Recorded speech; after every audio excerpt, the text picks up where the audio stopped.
Thank you. So basically what we've done in our climate change strategy, we went through each of the 4 pillars of TCFD and thought about how we can apply this across the organization in CDC. So for strategy, that means we think about the risks and opportunities in portfolio construction in relation to climate change. In relation to governance, we introduced certain changes in CDC's organizational governance to really recognize climate change not only as an environmental and social issue, but also as a financial risk.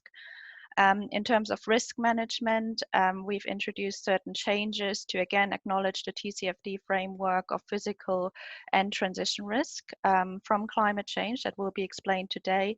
And then lastly on metrics, which is the 4th area of TCFD, we introduced some changes to really think about the portfolio emissions impact of climate change as recommended by TCFD. I now hand over to Nick to explain in more detail why we really think that this TCFD framework is a great starting point to fully integrate climate change across a financial institution. Yeah, thanks, Nicola. Yeah, so my name is Nick Stone. I'm an ESG manager at CDC. And yeah, just to quickly build on what Nicola's just said there. So I think, TCFD and why TCFD and why have we kind of framed things around that kind of framework? I think we're increasingly seeing that really it's being recognized quite widely as international good practice, particularly in the financial services sector, as a way of organizing systematic kind of thinking around kind of climate change risks and also climate change opportunities as well, which is important kind of not to forget. And certainly we're increasingly recognizing the rigor, I think, that it brings to assessing those risks and opportunities. And so whilst, currently as we sit here today, TCFD is not a mandatory requirement or anything of CDC financing, I think those benefits are becoming increasingly clear to us. And really it was just to kind of almost highlight the 4 benefits really as identified by the TCFD Taskforce, because I think they kind of really resonate with our thinking around this topic. So certainly TCFD as a way of almost streamlining the information requests from kind of increasing number of kind of questions and demands from investors is really important, and TCFD certainly helps with that. And also, the increasing awareness and understanding of climate-related risks and opportunities. It really does allow for kind of more strategic planning around that aspect. And also in terms of ultimately kind of going forward, I think in terms of access to capital and being able to sort of increasingly show confidence that climate-related risks are being well managed. We think TCFD certainly assists on that front. And then the disclosure requirements, which are becoming increasingly important, particularly with regards to other actors, other stakeholders, particularly kind of civil society, et cetera. There's increasing awareness that this is a really important part of the climate change discussion, and having kind of better information and more disclosure there is certainly something that we recognize that is needed.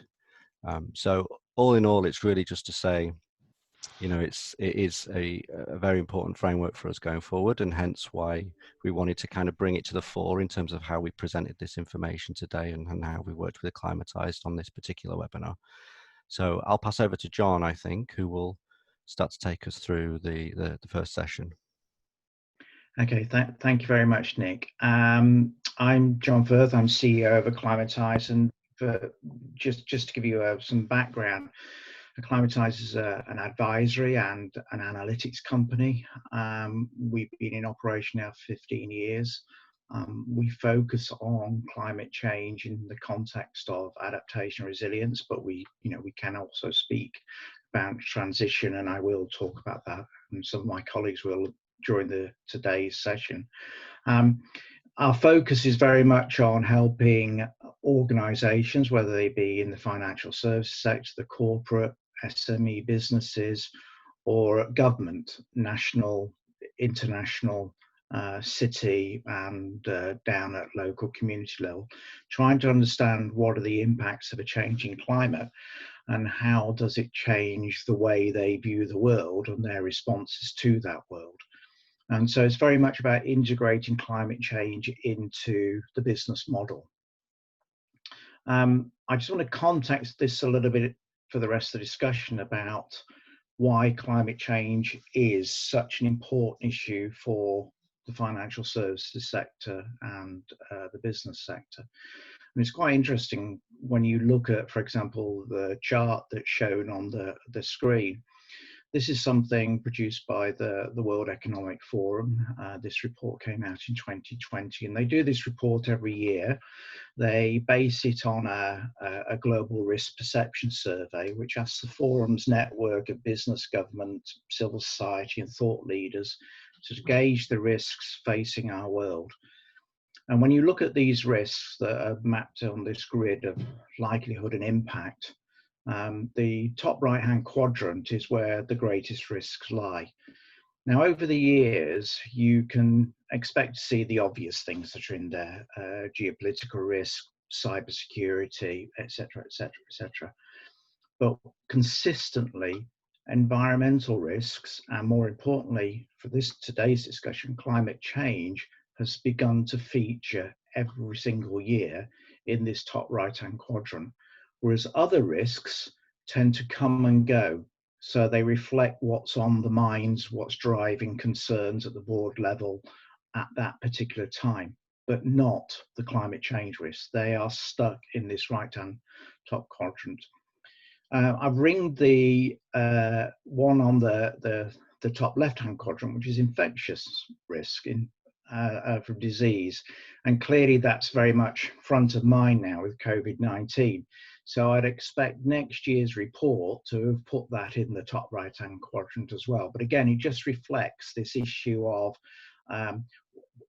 what is the risk that's in front of you tends to be what business concentrates on, but beginning to be aware of there's something of a systemic risk associated with climate change. Let's go to the next slide, please. And when we look at this slide, the interesting here is that it's just remembering that whilst COVID-19 is very, very much on all our minds at the moment, and is having a quite serious effect on our economies, on our health of our countries, and beginning to really change the way we think about the world, what it does demonstrate is the issue of systemic risk. We tend to have a problem as a race, that we tend to focus on what's in front of us, and we deal with it in a very sort of a linear fashion. Today's risk is this, we manage it, we overcome it, we move on. But when we look at things like systemic risk, we really have to start to understand that they represent multi-hazard risks. You can't deal with them unless you start to think about complex conceptual and analytical models that are capable of appraising these multi-hazards, and that you understand the interdependencies between different systems. Now, COVID-19 is clearly showing us that linear risk approach doesn't work. We really have to start to take a much wider view of how we manage something like an infectious disease. And that really is very important in terms of how we look at climate change. The other interesting to bear in mind is that as we start to think about how we recover from COVID-19, and clearly that may take longer than we'd originally thought, that the suggestion or the ideas that we focus on a green recovery, we mustn't do that just driven by COVID-19. We actually have to bring in climate change in now. Otherwise, we miss the opportunity to reduce our emissions, to try and deliver a 1.5 degree or 2 degree world in terms of the Paris Agreement. And we actually build up more and more climate impacts requiring greater and greater adaptation, resilience costs, and investment requirements. So I'm just going to leave that with you in mind, that you think about that systemic risk process, because those traditional ways of dealing with risk on a year-on-year basis are not fit for purpose. And in many ways, that's what TCFD is challenging, is actually asking you to start to think about your business model in the face of a systemic risk. So I'm going to hand over to Robin now. Thanks, John. All right, so just turning to the learning objectives and the agenda for this training session. This is the first webinar of 3. We will provide in this webinar a primer on climate risks and their management, and before moving into a more regional perspective in the follow-on webinars, which, as it shows, will be held on the 19th and 20th of August. We have 3 learning objectives for today. We would like participants to first become familiar with what the types of climate-related financial risks are. Second, we would like you to understand after this training session why financial institutions like you should be considering climate risks. And third, we would like you to understand how you can start to use the TCFD framework to manage climate risks and to begin to integrate them into your existing risk management practices and really start to build resilience with the TCFD framework. You'll see with the agenda that we've got one session per learning objective. After that, we will move to a Q&A, as Maya mentioned, and you're welcome to put your questions in the chat box throughout the training sessions. We'll pull them together and have some time for those at the end. And I think without further ado, it is time to get started on our first session. So over to you, Anu. Thanks very much, Robin. Hi, everyone. I'm Anu Jogesh, and I hope you can hear me clearly. So essentially, I'm going to use this session to talk about what climate-related risks are and what they mean for the financial sector. And we'll start with this diagram. It's a busy diagram, but let's try and briefly unpack it. So if you look from the left, we know that climate change is altering global averages of temperature and precipitation. We're currently at a 1 degree warming above pre-industrial levels. And we also know that this is predominantly linked to human-led activities, which have resulted in an unprecedented increase in the rate of greenhouse gases in the atmosphere. So what does this mean physically? Climate change, we know, is manifesting in temperature changes, in precipitation, which is rainfall, snowfall, humidity changes, but also extreme events such as floods, droughts, and wildfires. And that's essentially that pink box that you see. These are physical risks. Now, there's also a growing recognition that we need to limit the degree of warming. Now, this is where we encounter transition risks, which is that blue box. Now, transitioning to a low carbon economy may entail some amount of or extensive policy, technology, and market changes to address climate change. Now, depending on the nature, scale, and speed of these changes, transition risks may pose varying levels of risk to organizations and therefore financial institutions. Now, both physical and transition risks impact businesses, ecosystems, and communities at the microeconomic level, but also have a larger impact at the macroeconomic level. And this is something that we are now increasingly seeing, sort of countries and various organizations calibrate better. Now, financial institutions sit at the heart of the global economy and face both direct and indirect risks. Now, directly, it could be very much from the physical and transition risks themselves, but also through their counterparties. And these can manifest in many ways, whether they're credit risks, operational risks, market risks, or liquidity risks. And they can range from increased defaults from companies and households, severe weather disrupting production and trade, impacts on branch offices, staff, processes, but also increased demand for liquidity. And we'll go into these further.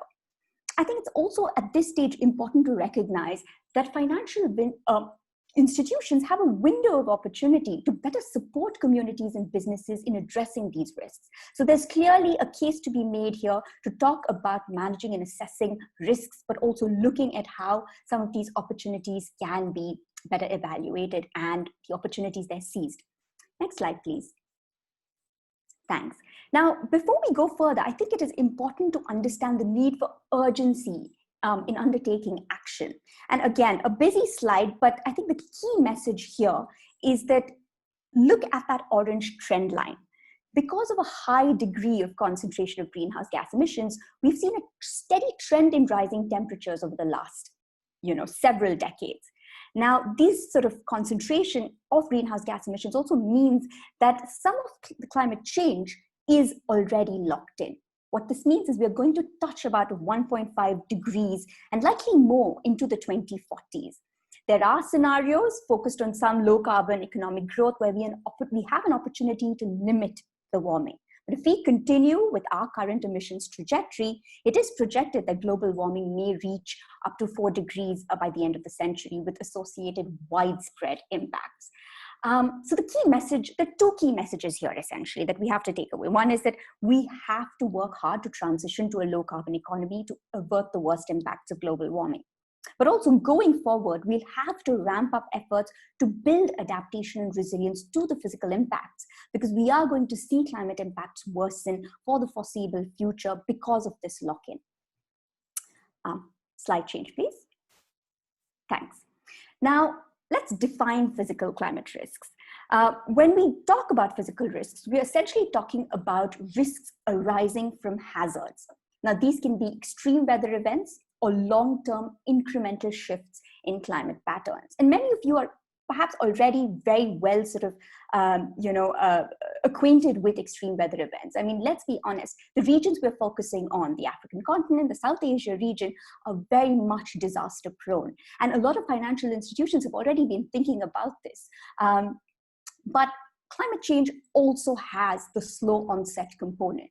So when you think about extreme weather events, they can be sudden, acute, like heat waves, floods, wildfires. But the slow onset events are gradual, incremental, such as changes in rainfall patterns, sea level rise, and rising temperatures. Next slide, please. But I think it's important to note that when you think about physical risks, hazards, which I just mentioned earlier, is just one sort of component of 3 dimensions that go into defining what risk is. So there's hazard, exposure, and vulnerability. Now, apart from hazards, as I mentioned, sort of extreme and slow onset events, risk is determined by exposure. And exposure essentially is where communities, ecosystems, infrastructure, and assets are located, in what settings and under what conditions. Equally, vulnerability, which is the susceptibility of businesses and communities to be impacted and the lack of capacity to cope and adapt. Now, let's give you an example here. Let's take 2 businesses in the same city. Can you go back to the previous slide, please? Thanks. So let's just take a very quick example. 2 businesses in the same city hit by flash floods. One's a bigger business, one's a smaller business. Let's assume that the smaller business is at a lower elevation in the city, simply because real estate rates in many cities are actually higher if you're at a higher elevation. Floods happen. This business is likely to get far more inundated and flooded. That's exposure, even though the hazard level is the same. Equally, this business may likely only have a single vendor for its inputs, and so can't really hedge its risks if there are supply chain disruptions. That's essentially vulnerability. Also, that small business may have limited funds to recover from losses, and that's vulnerability as well. So really, risk is a combination of the climatic, topographical, but also socio-economic factors that goes, into how sort of ecosystems, communities, and businesses function. Right. Next slide, please. Let's focus very specifically on Africa and South Asia. We all know they are extremely sort of vulnerable and prone to severe physical climate risks. If you think about South Asia, over the past decade, over 700 million people have been affected by climate-related disasters. And again, this is information you know. More than 9.6 million, if you just think about 2020, parallel to the COVID pandemic. Over the last 3 months alone, the monsoon floods have had a massive devastating impact in parts of sort of North and Northeast India, northern sort of districts of Bangladesh, and large parts of Nepal. So we've already seen this over the last 3 months.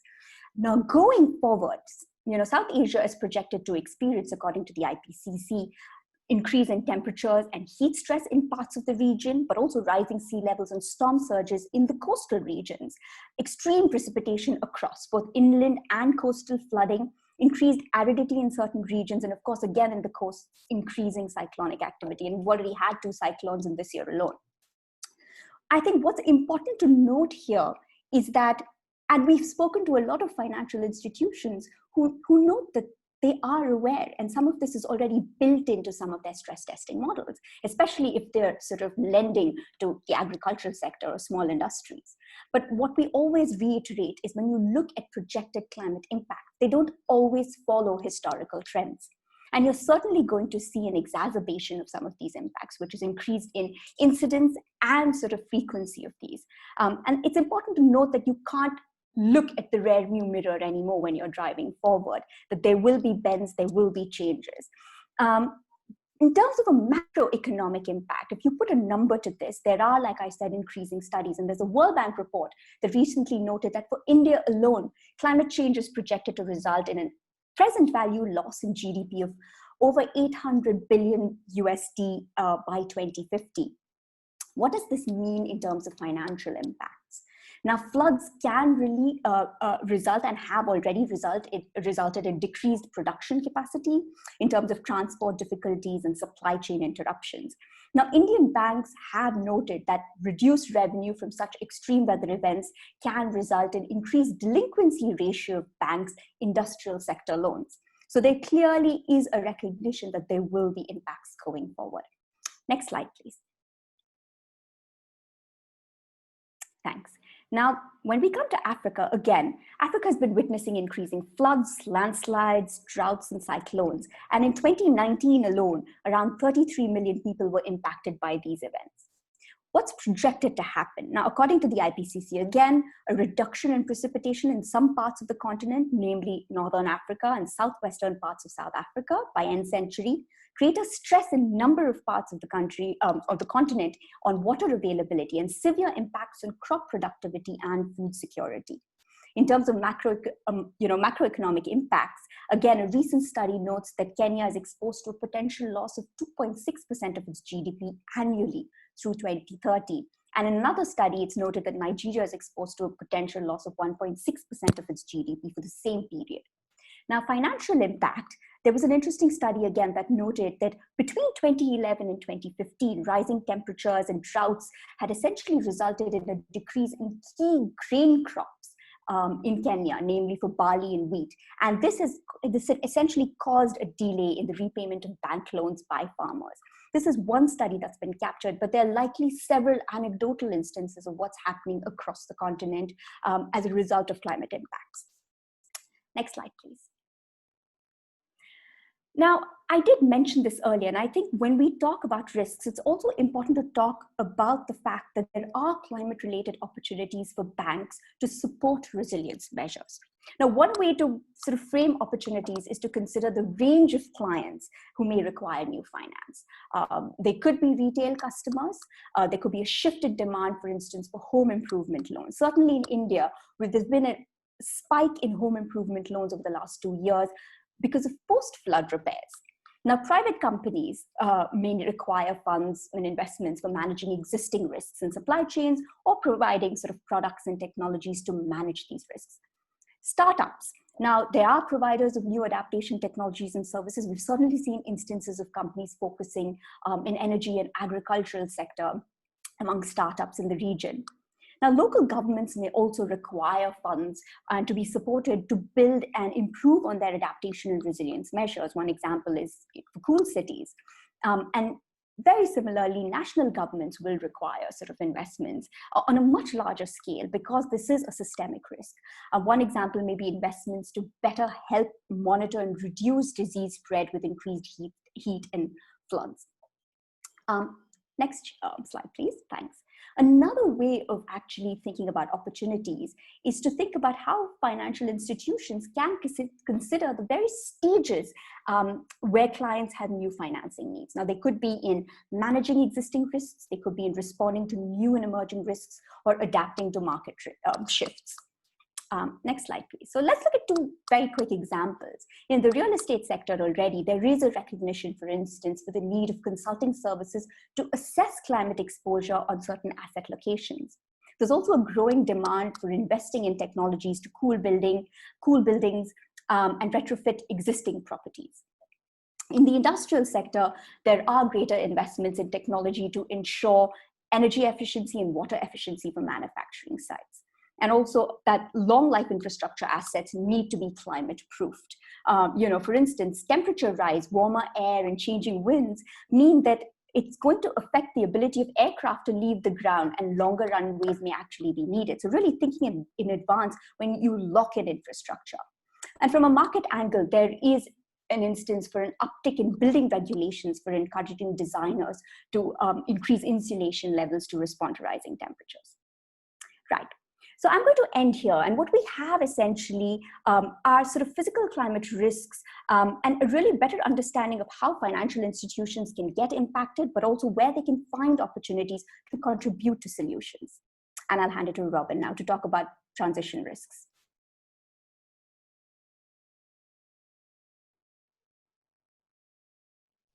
Robin, I think you're on mute. Thank you. Apologies. Thank you, Anu. I just wanted to flash up this diagram here to show how transition risks do hang alongside physical risks and translate back into financial risks. So defining transition risks may arise from the process of an adjustment towards a net zero or low carbon economy. Key drivers of transition risks include changes in policy, technology, and or consumer demand or market demand. One of the key drivers here on the policy side is the UNFCCC COP21 Paris Agreement from 2015, where governments committed to keep global warming well below 2 degrees and to make efforts to keep it to below 1 degree C. And in order to meet that 1 degree C target, global carbon emissions were agreed that they needed to reach net zero by 2050. So what does net zero mean? Essentially, in order to keep this rise in global mean temperatures well below 2 degrees C and to 1.5 degrees C, the Paris Agreement commits to this net zero emissions globally and by 2050. And net zero essentially means that some sectors will be able to reduce their emissions down to zero or close to zero due to technological improvements, although some sectors can't. So in electricity, this can be done using renewable and nuclear generation, for example. In other sectors, agriculture and aviation, it's a little bit less likely and a little bit more tricky. So net zero on this diagram here, you can see that it will be reached by conventional mitigation techniques, but it also will be need to be augmented by carbon removal technologies. So when does this need to happen by? To avoid the worst climate impacts, greenhouse gas emissions will not only need to drop by half by 2030, they'll need to reach net zero by around mid-century. And this is also shown in the timeline on the top. So what we're seeing right now is a current proliferation of net zero commitments around the world. The UNFCCC has set up a global campaign called Race to Zero, and it's essentially to rally leadership around net zero commitments. And we're seeing commitments from not only cities and governments, but also businesses, importantly investors, and other actors such as universities. And this screenshot here is a net zero tracker initiative. And it's from the Energy and Climate Intelligence Unit. It's an interactive map. And I've picked an example from the Mahindra Group as an example to show a business commitment to a net zero commitment, a target, as an example. So all of this is to say that these commitments mean that your carbon intense or emission intense counterparties and investees will continue to face transition risks as the more organizations do adopt net zero targets. So turning to several regional examples, in Africa, we see emerging policy drivers of transition risk. In 2019, a group of least developed countries, LDCs, committed to a net zero 2050 target as well. And they also aim to graduate from the LDC category by 2050. So this is important because that means they'll need investment to be able to do this. And here, therefore, you can see emerging opportunities associated with the transition risks. So this initial countries included several countries in Africa, Ethiopia, the Gambia, Malawi, Tanzania, and Uganda. And this also helps indicate that net zero and 1.5 degree targets and the associated sort of transition risks are not just a developed market issue. Turning to the South Asia region, we see transition risk being driven by technological advances. The bar chart on the left shows that photovoltaic module prices across a range of technologies in US dollars per watt has decreased by around 57% between 2013 and 2018. That means it's much cheaper to install solar power generation. And power supply auctions in 2019 have shown renewables can be offered at less than 3 rupees or 4 US cents per kilowatt hour. It's really a tariff that coal-fired generators are having a difficulty matching as they've got much higher capital and operating costs. So a recent analysis also showed that a scenario which expected higher renewable energy levels in the region was associated with a 14% reduction in the valuation of coal India. And essentially this headline here from February 2020 indicates that this is starting to be of concern in the media and throughout the South Asian and Indian region. So a final example of transition risk is from BP, which shows how policies and other systemic risks are combining to drive transition risk. So this is a recent headline from 2020, and it was quite a big splash when BP announced that they would write off between $13 and $17 billion of assets. When it did that, its shares fell immediately around 4%. And just yesterday, we heard that BP announced it will reduce its quarterly dividend. The company clearly cites the coronavirus pandemic as a key driver, but also cites the cost of emitting a ton of carbon in line with the Paris climate goals. It's much higher than they were expecting. So this means that essentially some of their assets are no longer financially viable. And essentially here we see that COVID was a straw that broke the camel's back. We're seeing companies like this are sitting on assets with inflated value in light of emerging carbon related policies. So it's a clear example of how COVID can combine with other policies to drive transition risk and speed it up essentially. So just with physical risk, just as with physical risk, we are seeing emerging opportunities associated with transition risks. There are growing investment and financing needs. The table here shows several different areas and examples of financing needs. For example, there will need to be an increase in investment in energy efficient agriculture technologies through to new analytics providers on transition risks.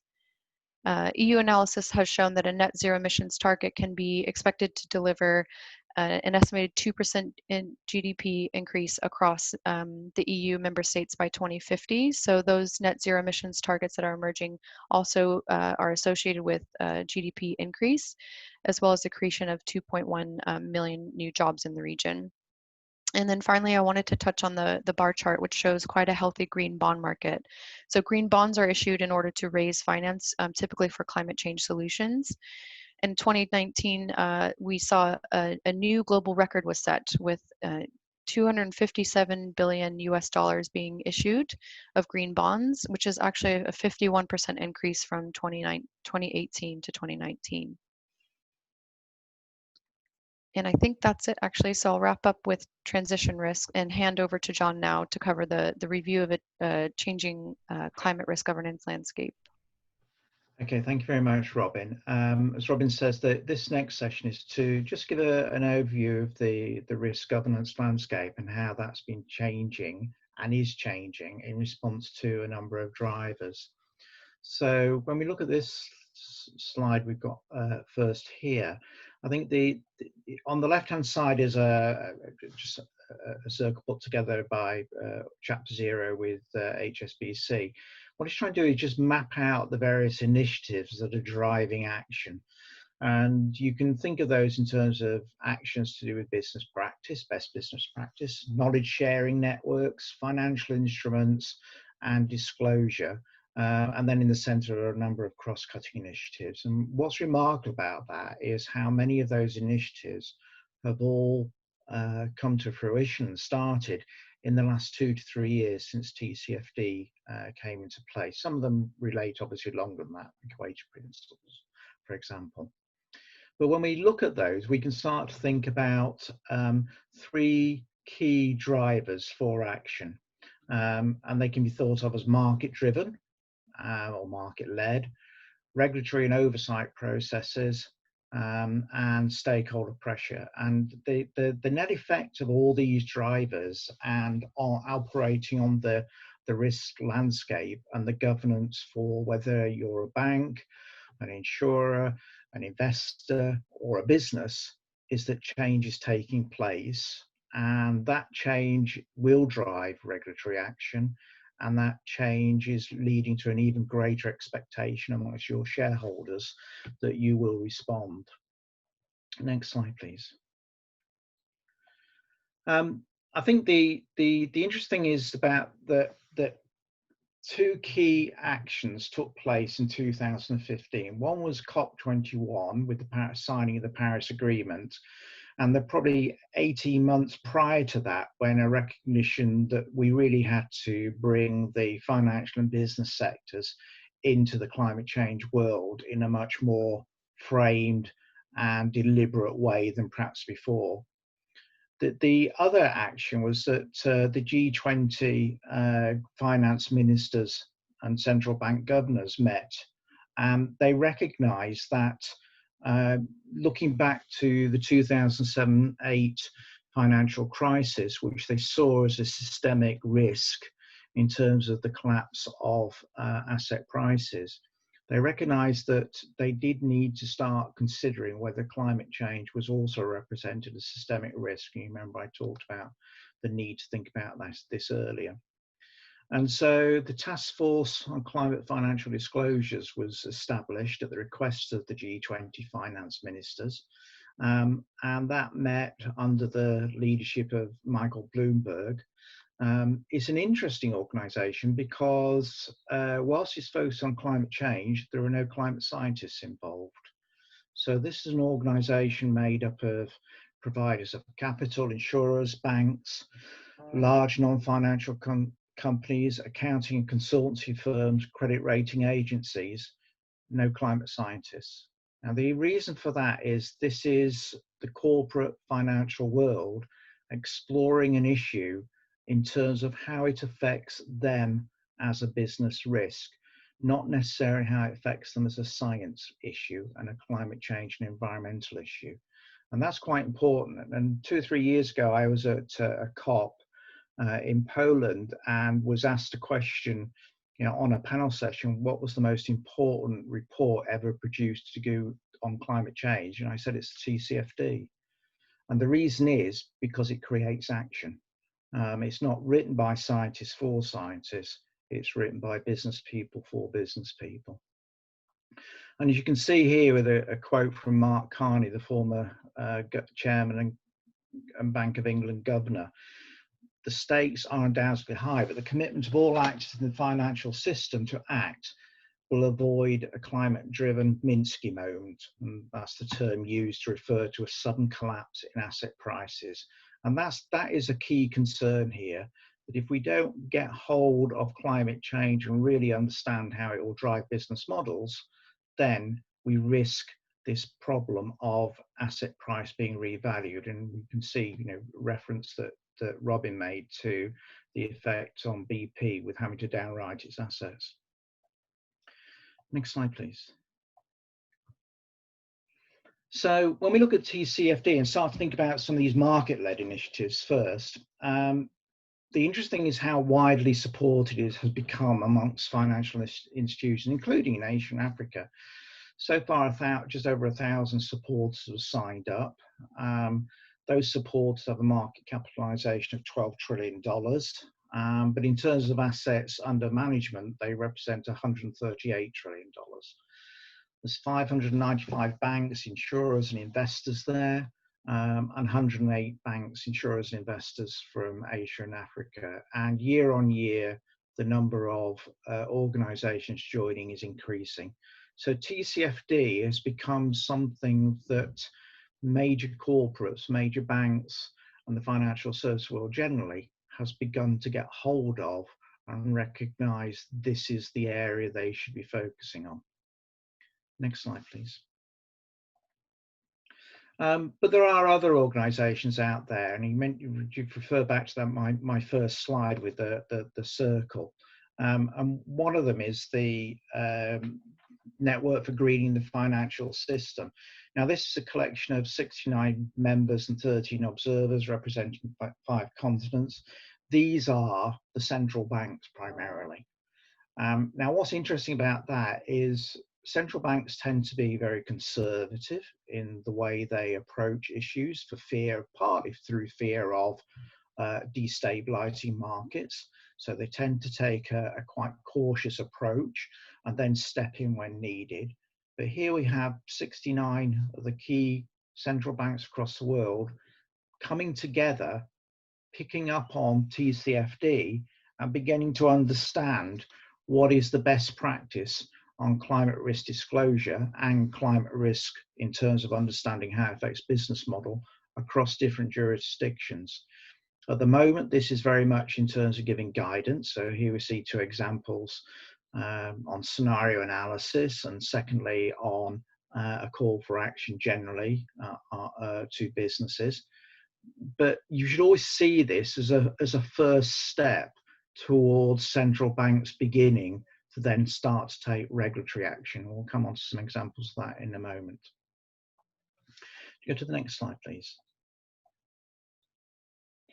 And when we think about that regulatory action, just think about the NGFS membership across Southeast Asia, elsewhere in Asia and Africa. It is already starting to pick up a number of key banks, central banks, and noting the People's Bank of China, which is a quite important, powerful force across not just Asia, but globally in terms of setting standards and setting the scenes. We do need to understand this movement that once central banks pick up climate change as a risk management issue, then the next step is to translate that into regulatory action. Next slide, please. So let's think about other regulatory action areas that are around there. So there's another one, Coalition of Finance Ministers for Climate Action, which was set up in 2000, well, it produced the Helsinki Principles in 2018. And whilst it's primarily focused on the transition risk areas, it nevertheless is also read across in terms of adaptation as well. This is a collection of the finance ministers from 50 countries, and they're shown on the right-hand side. Some of them we've highlighted across Africa and Asia. They have a set of aspirational principles, including aligning with the Paris Agreement commitments, which automatically ties the finance ministers of these countries into achieving 1.5 degrees if they can, 2 degrees as their main target, sharing experience and expertise with each other. So there is this collaboratory approach, which is we're seeing it with the central banks as well. Working towards measures that result in effective carbon pricing. So we're beginning to see alignment on carbon pricing across the world, or we will do.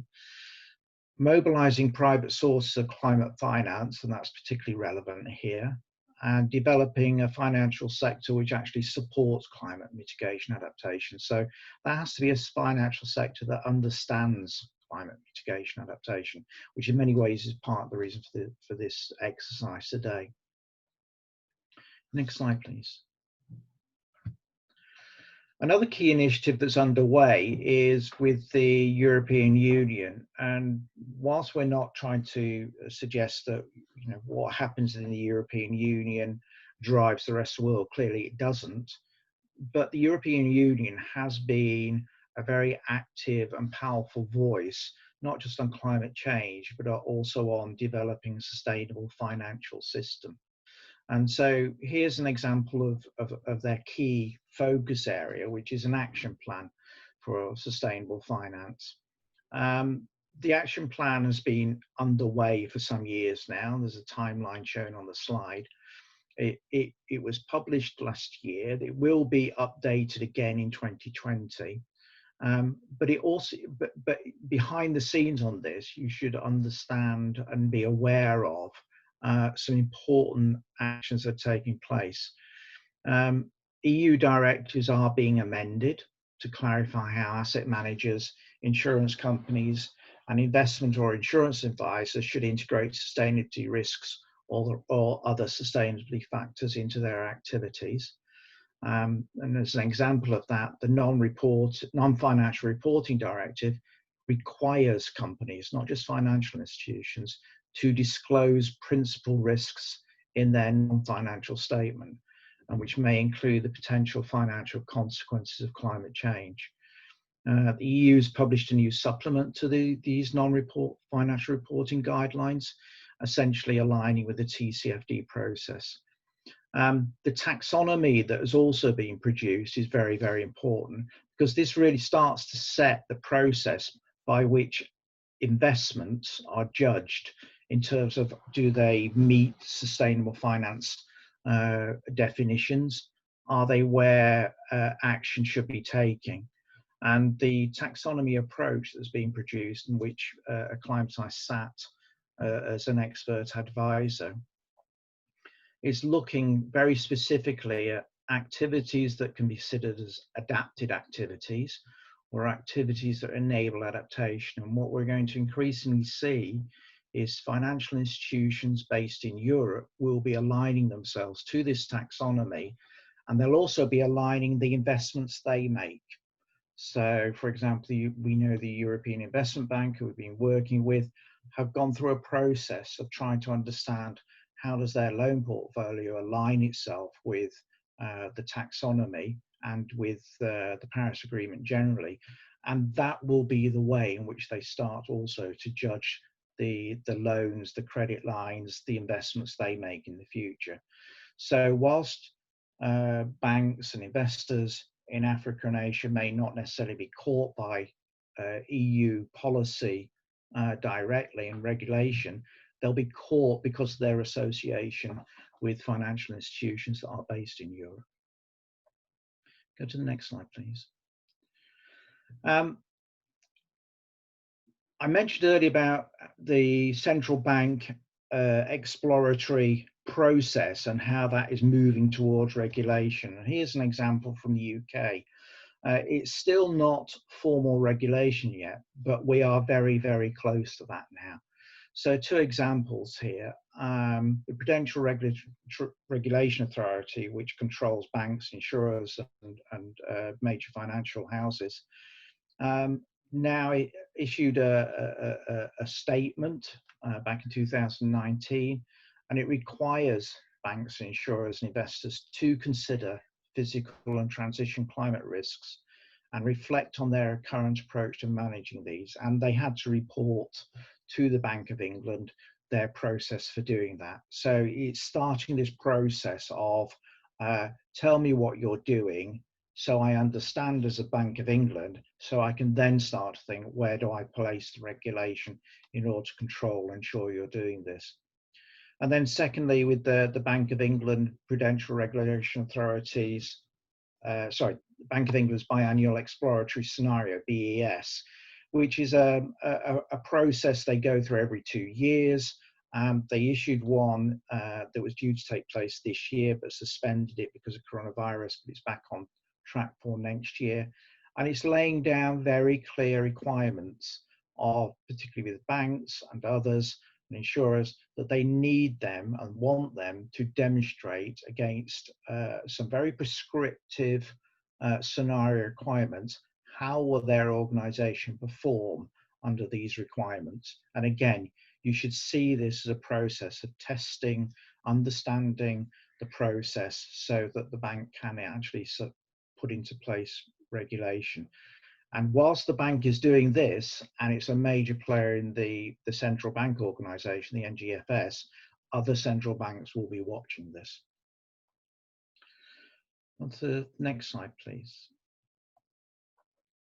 The final area of driver of action, and something that should not be dismissed and should not be taken lightly, is shareholder action. One of the interesting things that's been happening since TCFD is the quite dramatic rise in shareholder or stakeholder activism.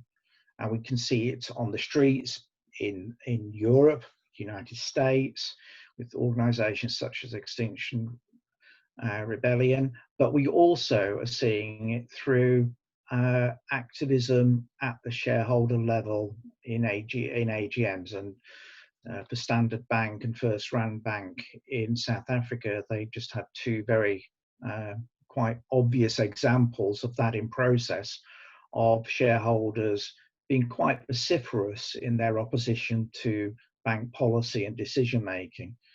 This will only increase. There is no question of that, and not least because as the transition risks and the adaptation resilience risks become ever more obvious and begin to affect people in their daily lives, then they will look to the financial institutions and actually demand, why aren't you taking action? So this is something you really do need to bear in mind generally. So as I say, we have these three drivers of the market changes, the regulatory pressure, and the stakeholder action. All of these are combining to change that risk governance landscape, and that risk governance landscape is changing around you, and quite quickly. I'm going to hand over now back to Robin, I think. Thank you, John. And I think we're now ready for our 5-minute comfort break. And so, yeah, I think we will see you all back at the very top of the hour. We'll put you into a breakout room automatically via Zoom, and it will put you back into the main meeting room right at 10 o'clock British time. Thank you.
All right, everyone, we've just got a couple minutes left for the break, and for anyone who's listening in still and can hear me, we'd like to just encourage you to continue to put your questions in the chat box. We've had a couple come through, and in just a moment we'll be turning to our last session on the TCFD recommendations and how you can get started with that.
All right, everybody.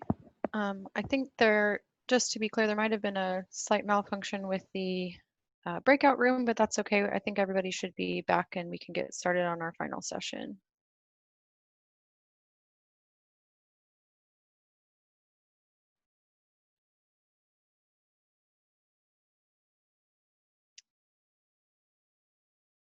Okay.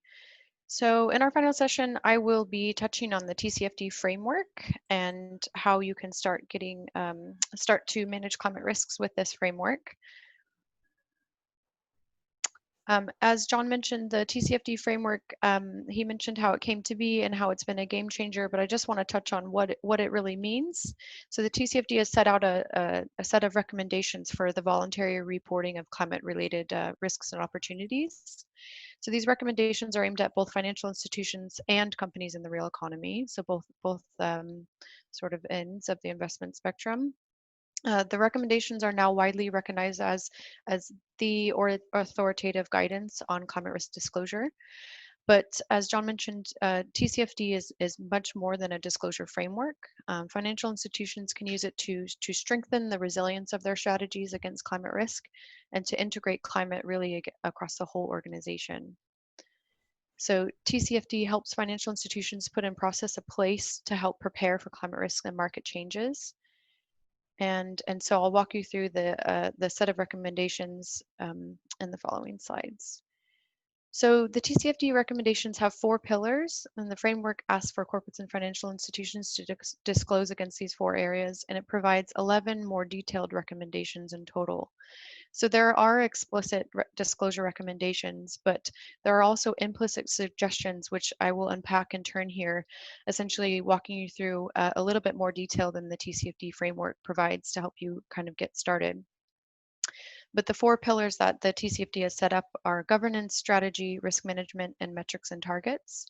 As you heard, CDC has aligned their climate strategy against these 4 pillars, and many other organizations are as well. Turning to the first pillar, which is governance, here you're asked to disclose your governance around climate-related risks and opportunities. And in the box at the light gray box at the top, you've got the 2 more detailed recommendations.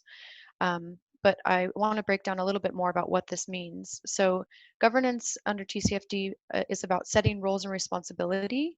So it's about setting up governance mechanisms for the management, which means assessment and monitoring of current and future climate risks. It's about resourcing, and it's about assuring yourself of the adequacy and the rigor of your climate risk management policies and practices, as well as disclosures. So it's about really setting up the foundation for the rest of your assessment. Turning to the second pillar, which is strategy, the TCFD is asking organizations to disclose the actual and potential impacts of climate-related risks and opportunities on your businesses, your strategy, and your financial planning, where that information is material. What the detailed recommendations are asking is for you to identify risks and opportunities, as well as the impact on business and resilience of business investment strategy under different climate scenarios.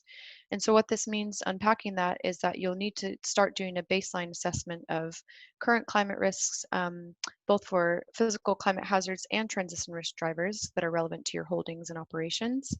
You'll need to determine key material impacts. And when you're doing this, you'll need to consider liability risks.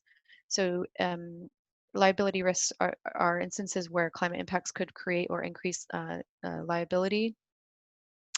And also you'll need to establish links, and this is probably the most important part. You'll need to establish links between assessments, the climate risk assessments that you do, and your business and investment strategies. So you'll need to define how the results of the climate risk analysis will feed back into your strategy discussions, including opportunities, including consideration of climate-related opportunities for physical and transition risk. So the strategy pillar is about, the TCFD asks you to disclose the actual impact, so that means you will need to start doing this impact analysis. But as I said, the most important bit is where you feed back that analysis into your existing strategy and see your business and investment strategies and see how it changes it and alters it.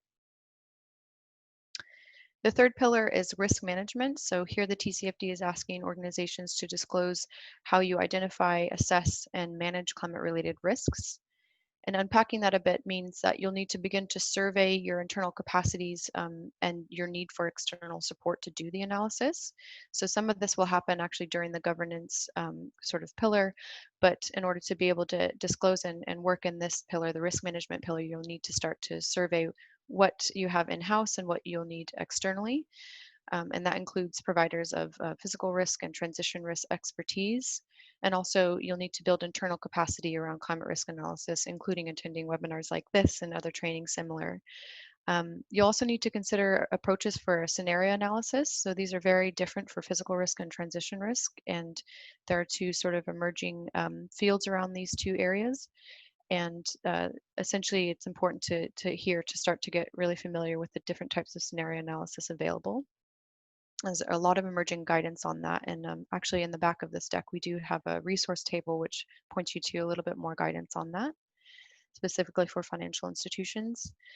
And then also in the risk management pillar, you'll need to consider integration. So TCFD asks you to describe how these processes that are integrated into your existing risk management processes, your climate risk analysis is integrated, and so you'll have to consider that when you're considering the risk management pillar as well. And turning to the last pillar of the TCFD recommendations, here you're asked to disclose the metrics and targets used to assess and manage relevant climate-related risks and opportunities where such information is material. And breaking that down a little bit, it's about measuring impacts, how you will measure impacts, and how you will measure success. So again, these metrics and targets will be very different for climate, physical risks and transition risks. There are probably a lot more metrics and sort of ways to measure transition risk than there are as opposed to physical risks. And so it's a field that's a little bit more developed, and it's important for you to get to understand what metrics are being used by your peers in both of these areas. So where to get started? So TCFD is a comprehensive framework, and if you're new to it, it may be overwhelming, but essentially we always recommend that organizations get started with a governance pillar. So it's about starting with that pillar, starting to understand that and build internal consensus around this, and building your teams around it, and approaching the board and getting that board level buy-in from the very beginning. And we've seen a lot of organizations who take that approach and lay out that foundation via the governance pillar, and the sort of recommendations there are more successful.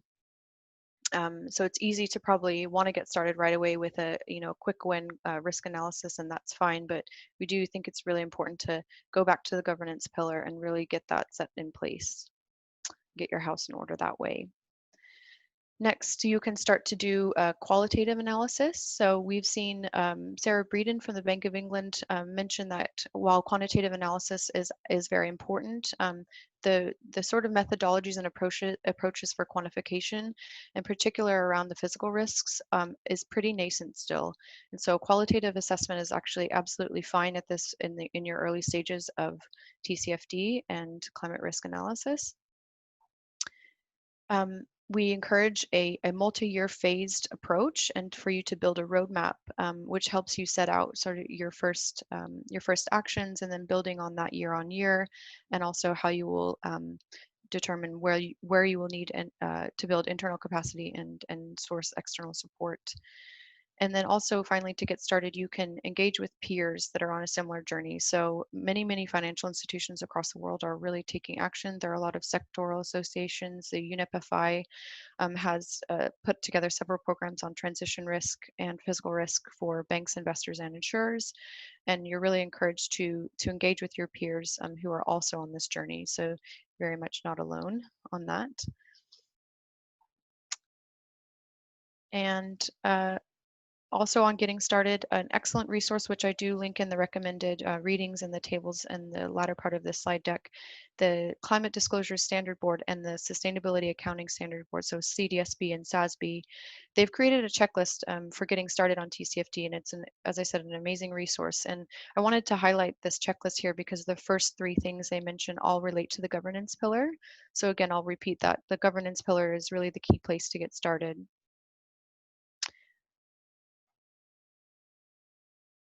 All right, and in the last few slides of this session, I wanted to just touch on some good examples of TCFD work. So here we have these are examples pulled from the TCFD Good Practice Handbook, which is published also by CDSB and SASB. It's linked in the recommended readings, and it looks at real TCFD disclosures. And so first up, we have Royal Bank of Canada. And the first points, the first reasons that it's a good example, which are appropriate board level support and appropriate resourcing and involvement of teams across the organization, really speak to that good governance structures being in place. And then the third reason why it's a good example is that it's good practice to report climate risks in your annual report, like you would other risks. So not in a standalone or ESG report, essentially because climate related risks are financial risks.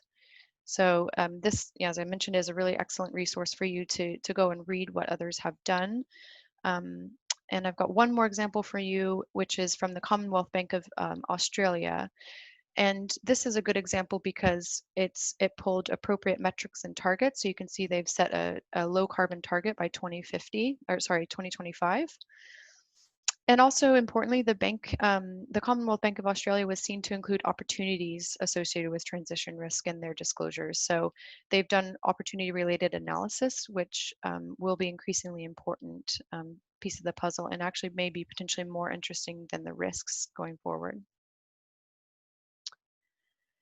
Okay, so that's really my whirlwind tour of the TCFD recommendations and how you can get started. As I said, you will have this slide deck afterwards, and so you can go back through and look at the sort of unpacked TCFD recommendations. And again, I'll just reiterate to start with the governance pillar.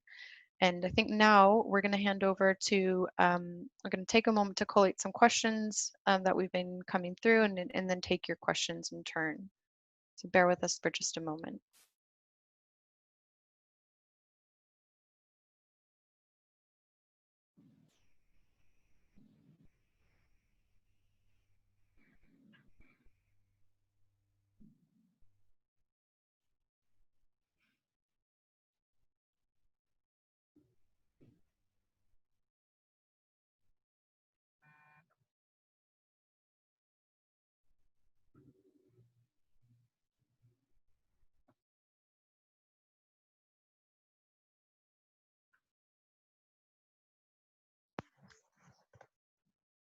Hello, Robin. So the first question that we have from the audience is, how much work would financial institutions have to undertake to align to the Paris Agreement? And is there a way, a framework being developed to guide action by financial institutions towards alignment?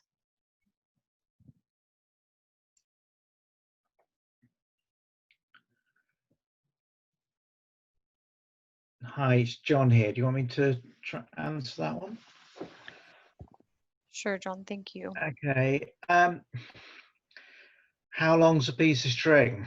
I mean, the issue really is about each financial institution does need to go on a little bit of a journey of its own because the risks are specific to you and how they translate in terms of your business model, your portfolio.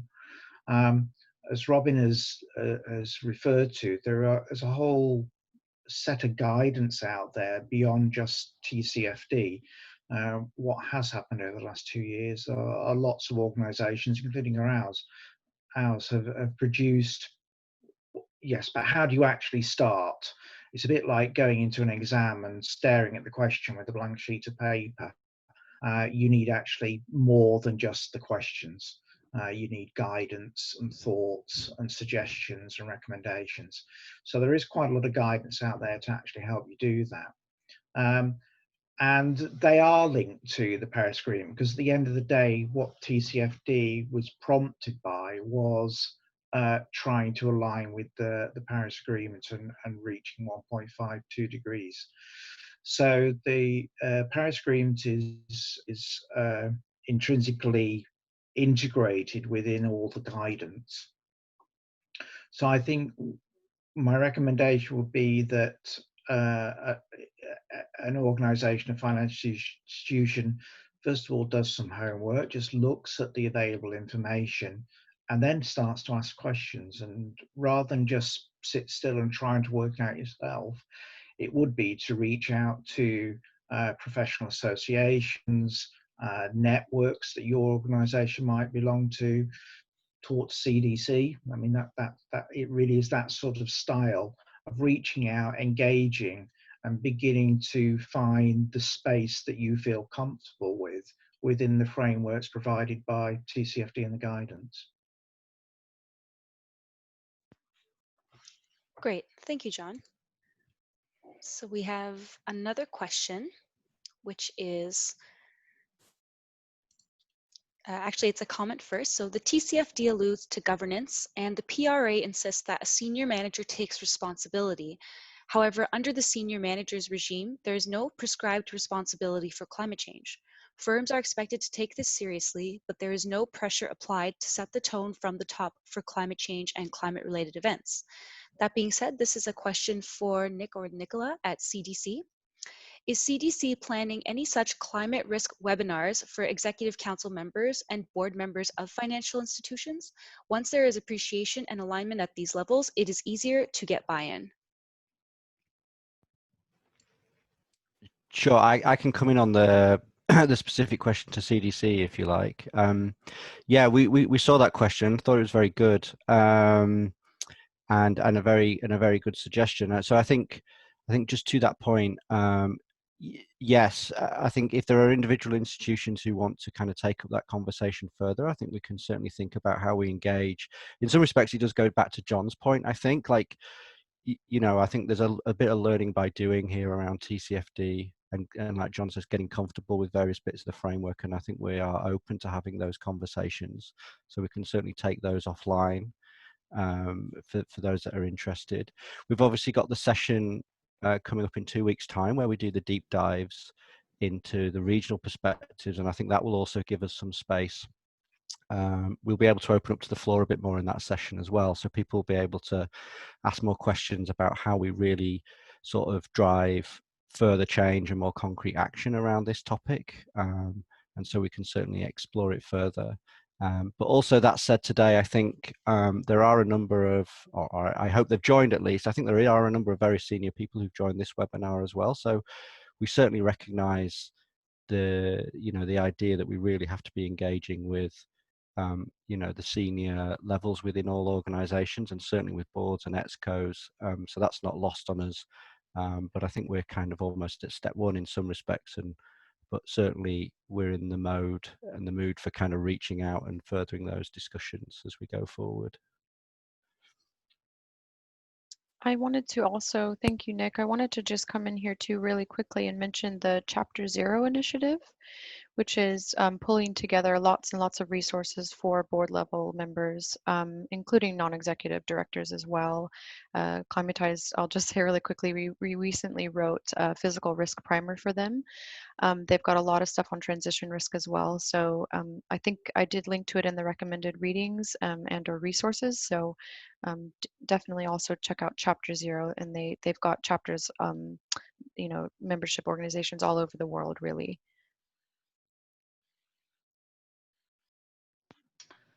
Okay, I'll just pick up on the question that was also asked about the social elements of the climate crisis not being fully integrated, and how might they be. Some examples here: physical risk and heat stress on workers. Yes, you're correct. The TCFD is not perfect. It's a starting point. It's a framework. And over time, it will improve, not necessarily under the TCFD hat, but how it then sort of organically translates into regulation.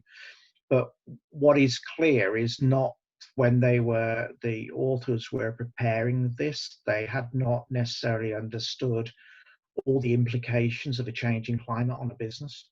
So the social elements, the impacts on staff, the impacts on the community in which they operated in and their social license to operate are not really explored. So absolutely, but it doesn't mean that any organisation picking up TCFD and beginning to explore its business model under a changing climate and beginning to think about disclosure should only do what TCFD suggests. You should report and you should explore all the potential risks to your business.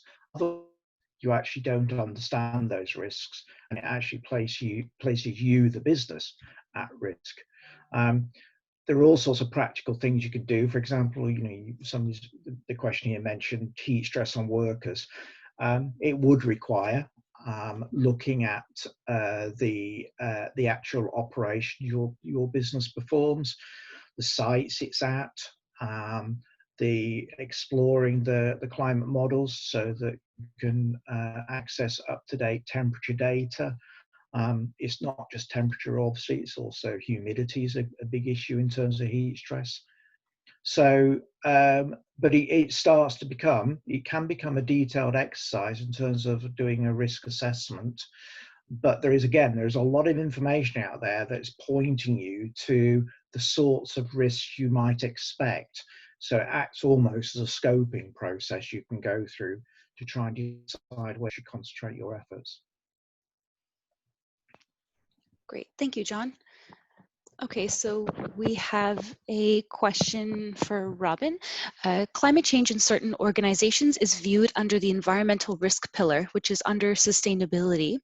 Are you recommending we separate climate from the broader sustainability agenda and the UN SDGs or Sustainable Development Goals? And what approach do you recommend when starting with the governance pillar as recommended? Thanks, Maya. Okay, so I very much take the point, and many organizations, climate is still kind of looked after by sustainability teams or ESG teams, and to some extent it does belong there. But what we're saying really is that other teams in the organization who do, who already do risk analysis need to get involved. So it can't just stay in that pillar. It needs to be looked after by credit risk teams, by investment committees, by those making financial decisions, and it needs to be integrated into their decision-making processes.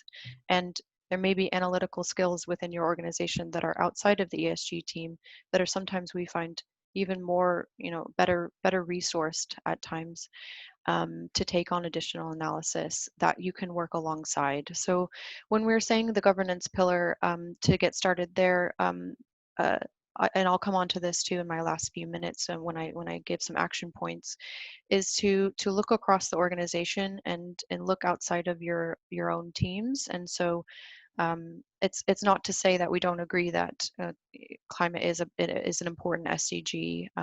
It's just to say that we're saying you need to build a kind of cross organization and look at different teams who may be able to support this.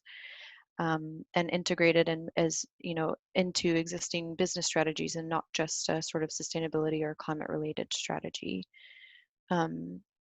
Yeah, so that's it for me. I don't know if John, if you wanted to touch on any of that, or if that's. I mean, it is a challenge, isn't it? Because climate change has traditionally been drawn out of an environmental concern, but I often say that climate change isn't an environmental issue, it's an economic and social issue that's as a consequence of a changing environment. I accept that, but the reason why we have a changing climate is because of economic and social decisions in terms of economic growth. So we have to understand that by if we just see it as an environmental issue and not as a primary economic, financial, business and social issue, actually we don't actually properly explore the risks or the opportunities or where the management actions really lie.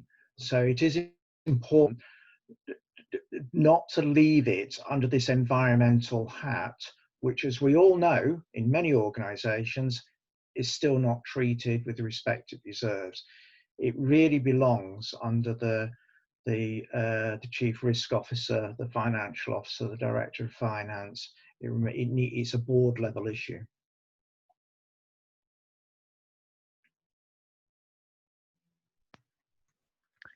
Great, thank you, John. So it looks like we have time for one more question. So we will ask, so Anu, this is a good one for you. How do you see the potential risk of countries pulling out of the COP agreement in the backdrop of the COVID-19 pandemic? Sovereigns may start to focus on growth rather, which might compromise the commitment, and the US has already pulled out. So how do you see this landscape emerging? So much, Maya. That is a valid question from the perspective, not so much the pulling out of the COP, and most countries are pretty strongly committed to the Paris Agreement. It's already been signed, I think, but this larger question here is the conversation of growth versus prioritizing something like TCFD. One of the things we often hear from financial institutions in both regions is, sort of where the, the sector is in its sort of growth curve, and therefore can it really step aside and try and do things around TCFD and also look at climate risks, more concretely in front and center. And I think the answer very much lies in the fact that this is now a material risk. This is become a growth risk. I think a lot of countries, a lot of governments, and a lot of organizations are also recognizing that the climate risks, and certainly both physical impacts and transition risks, are now material risk, either to operations, to supply chains, to value chains, to the bottom lines of companies. And for financial institutions, certainly there is a credit risk and there's a market risk to be really thought of. So I think this conversation on sort of growth versus sustainability in this context is probably, it's a false construct, because I think there is an understanding that climate change is going to undermine existing development goals, whether you're looking at it from the perspective of governments or you're looking at it from the perspective of businesses. And there is now an increased effort, even from the private sector in these regions, to try and calibrate this risk and to understand exactly what it means to their businesses, their profits, their bottom lines. So noting this, you are also seeing a lot of governments get involved in various sort of efforts to try and recognize this. You have this intergovernmental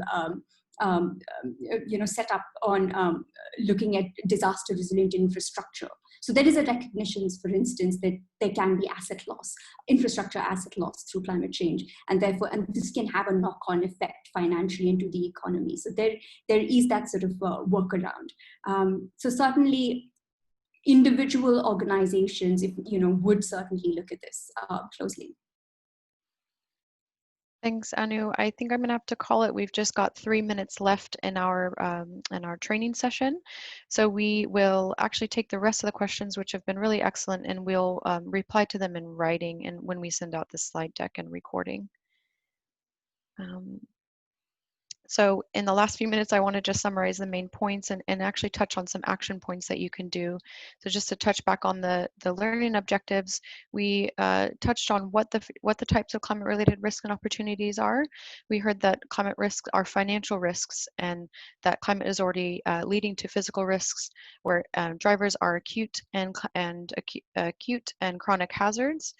And transition risks are emerging, driven by changes in policy, regulations, and technologies, as well as consumer and market demand changes. And session 2 and learning objective 2, we understood a little bit more about why financial institutions should be considering acting on climate risks, on managing climate risks. And really, we touched on here the changing climate risk governance landscape. It's changing very rapidly, and we've got market-led initiatives like TCFD sort of leading the way, but also we've got regulation and supervisory sort of actions emerging as well. And finally, we saw that there's also shareholder action emerging, and that will only continue to proliferate going forward. In the final session, we heard really briefly about the TCFD framework, that it's more than just a disclosure framework. It's a framework to really start to manage climate risks and to build resilience within your organizations to climate. And so on the very last minute here, I want to just touch on some action points for session 1. And for session 1, it's really about conducting a really sort of initial and informal inquiry into what potential climate risks you may be facing for sort of the near term, the 2030s and 2050s. So this is probably a little bit more extended out than you're used to looking, but the TCFD does suggest to do scenario analysis and to look further out in the future than you may do already. And essentially that's for both physical and transition risk.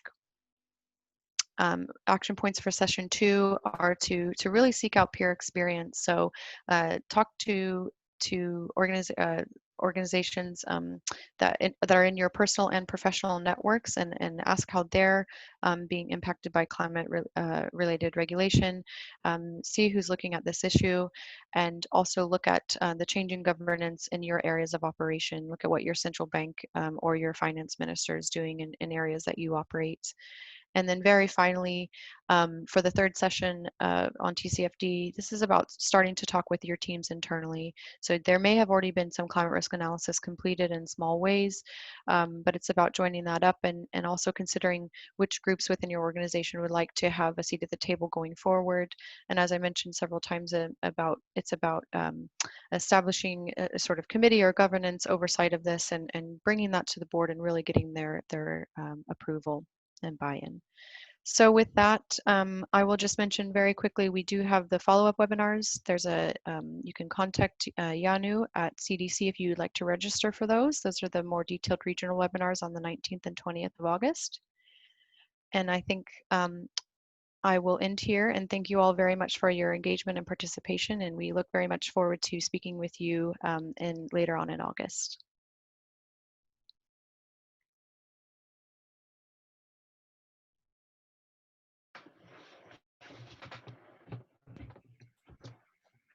Thank you, everybody.